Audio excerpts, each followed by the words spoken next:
Welcome to session 5, our final session in Speak Life, all about practicing the power to bless. It's been an honor, privilege to be with you as you're studying individually, or to be with you in your groups as you've been processing this and learning together. There's so many topics that I'd like to include in our series, but here for this final one of the questions that I often receive is, how do we best bless people who are going through very difficult times? The anxious, those that are discouraged, the depressed, some who see no hope in their lives. In other words, blessing people in the valley. That's what we want to talk about in today's session.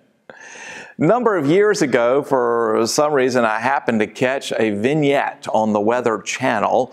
You know, the Weather Channel is supposed to tell us the weather, but they instead do all kind of news features and all kinds of stories they tell. And this was a recreation of a woman who was trapped in a tunnel that was flooding with water. And the vehicles in the tunnel were trapped because they could no longer move. The whole tunnel was filling up with water, and she is on top of her car. The car is slowly going to be submerged, and she is hysterical. And it so happens that there was an accomplished rescuer who was in the tunnel, a former lifeguard, a swimmer, and who understood the situation and was not scared. And he started swimming towards the woman that was stranded on top of her vehicle, and he hollered out to her, "You are not going to die today."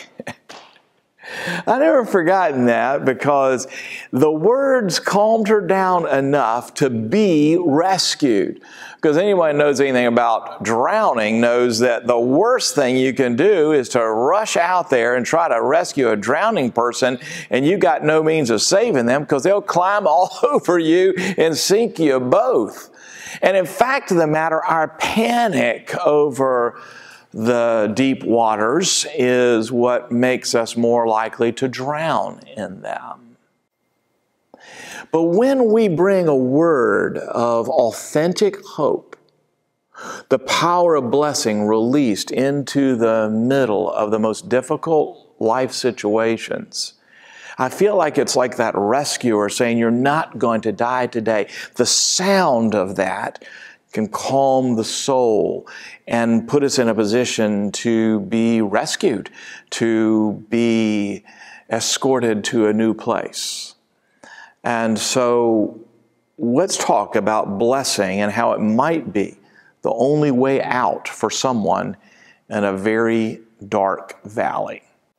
I think perhaps the most important foundational part of this discussion is to start with the premise that we must resolutely resist the temptation to try to fix people. I tell you, as a pastor, it's something that I struggle with, because as soon as you see a person and they got a problem, I want to hurry up and cheer them up. I want to hurry up and make the problem better. And we can think wrongly about blessing, that it's going to be this magic thing that's just going to automatically fix somebody. That's not what it's about. And I think anytime that I think about helping hurting people, I go back and think about Job. And I think about his friends. Famously, these friends that end up not being patient with Job and misreading the situation. But initially, Job's friends were amazing in their presence with him. Job chapter 2, verse 11. When Job's 3 friends heard of all this evil that had come upon him, they each came from his own place: Eliphaz the Temanite, Bildad the Shuhite, and Zophar the Naamathite. And they made an appointment together to come and show him sympathy and to comfort him. And when they saw him from a distance, this is verse 12 of Job 2, they did not recognize him. And they raised their voices and wept. And they tore their robes and sprinkled dust on their heads toward heaven. And they sat with him on the ground 7 days and 7 nights, and no one spoke a word to him, for they saw that his suffering was very great. I wanted to start there and say, I don't know if I ever sat with somebody that long without speaking a word. This is amazing ministry, an incarnational ministry, we would call it, of being present as a caring, loving presence, a friend in the name of God, to be with someone. Really amazing.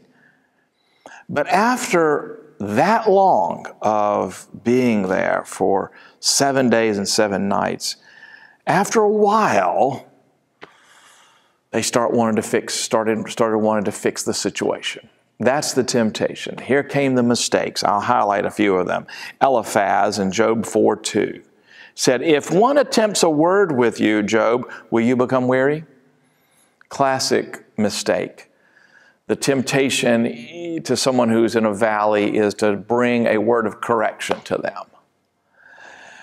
Beloved, people in the valley don't need you to bring your correction to them. They need you to bring blessing to them. And then Bildad, he gets off also, Job in 8:6. He said, "If you are pure and upright, surely now he would awake for you." God would awake for you. You know what this is? We've talked about it. Moralism, legalism. If you will do this, then God will do this. To create an idea of this transactional type of relationship with God that naively sums up the suffering as if it is a simple matter of you're not upright enough. And people who are in a valley, they sure don't need just our advice, and they sure don't need us to imply or outrightly tell them that the problem is they're not morally upright enough. That doesn't help. They need our blessing. And then Zophar comes at chapter 11, verse 4. "If iniquity were in our hand, and if you put it far away, and would not let wickedness dwell in your tent." This is what I'd call the religious spirit, that says it's your problem and you basically hadn't been religious enough. If you could put iniquity far away from you, then everything would just be fine. You see, here are people that sat with Job for 7 days and 7 nights who I think we could say authentically loved Job, and now Job's in the darkest valley imaginable. And after 7 days, they lost their patience and they wanted to fix. We have to resolutely decide we're not primarily supposed to fix people, we're supposed to bless them. And your blessing is real spiritual power. It's more than encouragement. It's different than prayer. It's a positive vision that's spoken over their life in faith. So there are some principles to think about as we consider the people in our lives that are really difficult places, and we want to bless them. You want to help them. You want to help people who are in that very dark place. Number one, we don't bless others because we're uncomfortable being with them in their pain, but because we're willing to walk in the valley with them. I've often talked with our deacons, we call the CareNet deacons, because they are authorized for the care ministry of our church, and in our training time together, we've looked at these very stories of Job, because when you're caring for people, it's important to avoid all of the various temptations that we just addressed with Job, but there's also something else going on. And that is that there's something naturally in our own souls that is not very comfortable being with people in their pain. We don't have an easy time with that. And we often feel like if someone else will just get better, then we can feel better. We often aren't comfortable with others because we don't want to think about what if it was like if we were in their shoes. All of that is going on. So what I'm encouraging you to do, if you think of that person in your life who's in a very difficult place right now, is first place, don't be Job's friends. It's much better just to be present with somebody and say nothing than it is to start speaking moralism and curse and amoralism and all the other things that aren't blessing.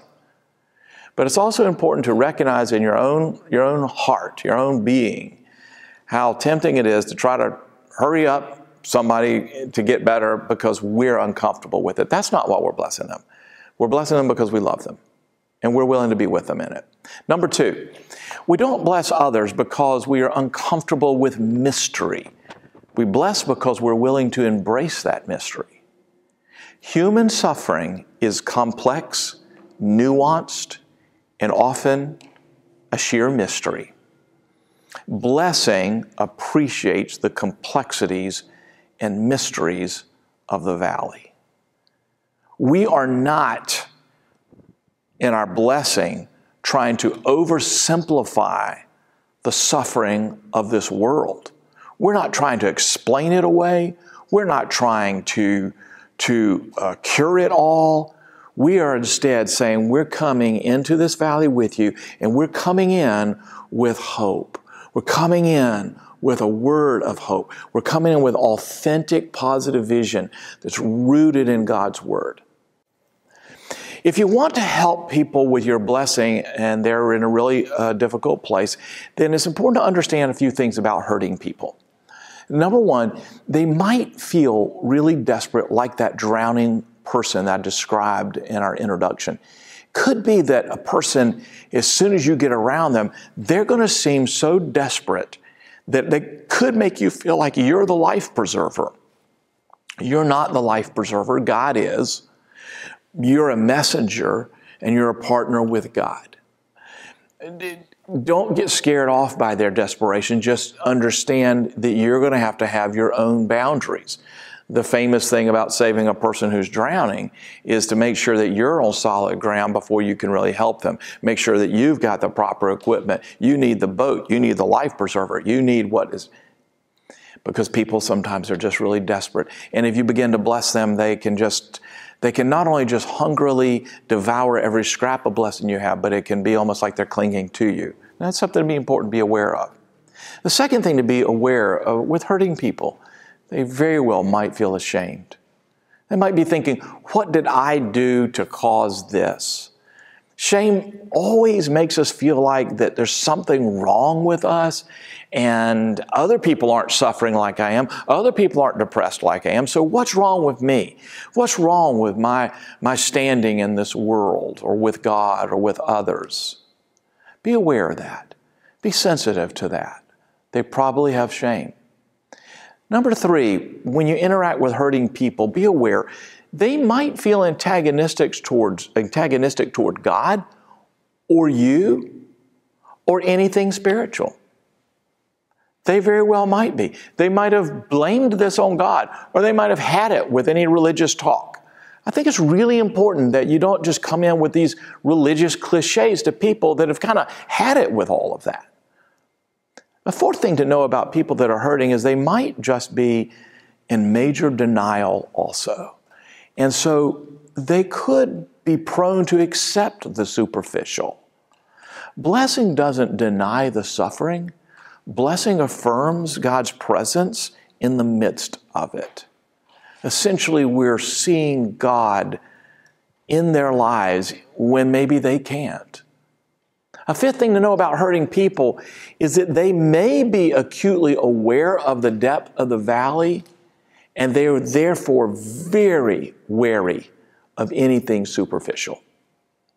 Some people are in denial. Other people, they understand. And if you ever had this happen, you tried to give somebody some superficial encouragement for a deep problem, and they just said, no. Yeah.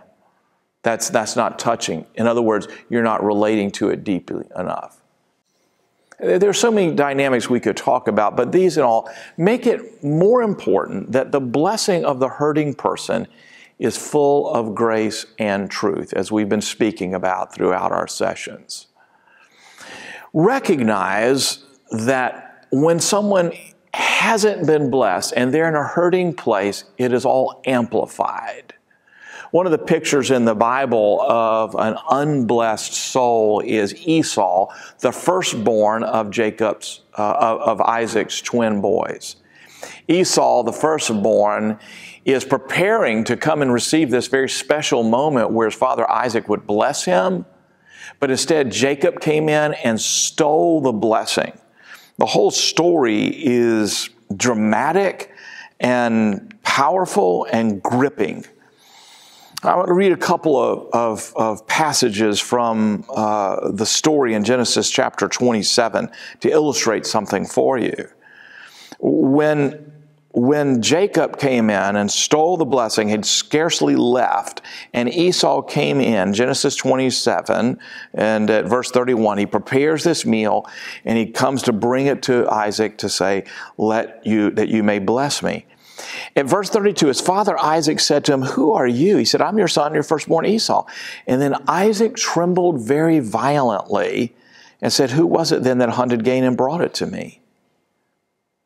Blessing's so powerful, it's not something you just can take back. He didn't just say, well, never mind, I'll just bless you. The words had gone forth, and Isaac is trembling violently because there was something irrevocable about the blessing. And look at this. At verse 34, as soon as Esau heard the words of his father, he cried out with an exceedingly great and bitter cry and said to his father, "Bless me, even me also, O my father." But he said, "Your brother came deceitfully, and he's taken away your blessing." And Esau said, "Is he not rightly named Jacob?" Just listen to Esau weeping. Weeping. And he says eventually at verse 38, "Have you but one blessing, my father? Bless me, my father."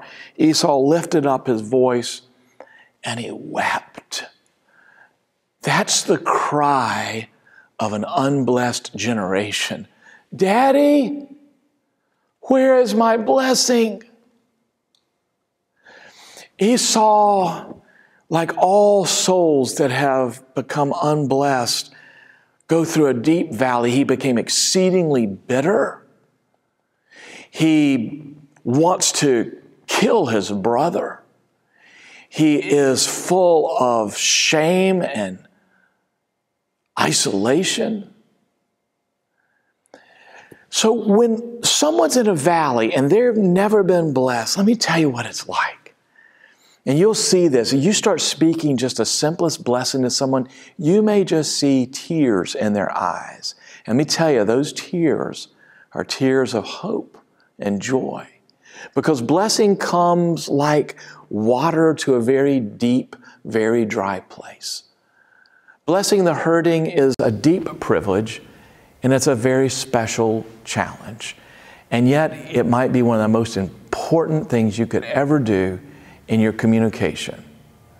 Let's sum up some principles to keep in mind, and then we'll let you dive deeper or talk about this in your group. Number one, resolve not to oversimplify. It's tempting to resort to cliches. Well, when God closes one door, He opens a window. Appreciate the complexity of the valley someone's in. Number two, give special regard to the promises of God's presence here, now. Before believing that there can be a better future, people need to know God is with them in their present, in the valley. Number three, keep this in mind, our faith has power on behalf of others. Our blessing of others is an expression of our faith on their behalf. If they believe we believe it, that's powerful. Even my wife and I, sometimes we'll just say to each other, well, I'm going on your faith. Blessing is an expression of faith on behalf of someone else. You know, there were times that Jesus healed somebody not because the person had faith, but just because Jesus had faith, right? Blessings like that. And fourth, our blessing helps people in the valley know that God sees them, sees their heart, sees their virtue, sees a future for them. When my wife was in one of the deepest valleys she's ever been through, a time in which her younger sister Mary was struggling mightily with cancer that eventually would take her very young life. We had some guests at the church. A man named Jack Deere was speaking, and he brought with him a businessman who had a beautiful gift of blessing and prophetic utterances that he shared. Carl Greer. They're dear friends of ours, Carl and Christy. And in the middle of a worship service, Carl got up to share some words, prophetic type blessings. And he looked at my wife and he said, "Could I just share a word with you?" And she said, "Sure." He shared it publicly. He said, "I just saw a picture of you and you're on your knees and you're praying to God and God is listening." And he went on to share with her how he saw her through God's eyes in those moments as a woman of great faith and persistence in prayer, and that despite what she was seeing with her eyes, that God was hearing every word of that. And he went on to just share how this was a reflection of something very godly about Ann's character. Well, it didn't solve all of Ann's problems. It didn't just yank her out of the valley, but instead it was encouragement as she continued to walk through it. There is a blessing that you can speak to people that are walking through the valley of the shadow of death. People who are going through difficult times and are very anxious or very depressed. And it comes like light, like a beam of light that just comes right into the darkness as you begin to bless them. Think of someone in your life who's in a valley and craft a blessing and share it with them. You have been given the opportunity along with God to speak life, to empower the people you love, because you have been given the power to bless.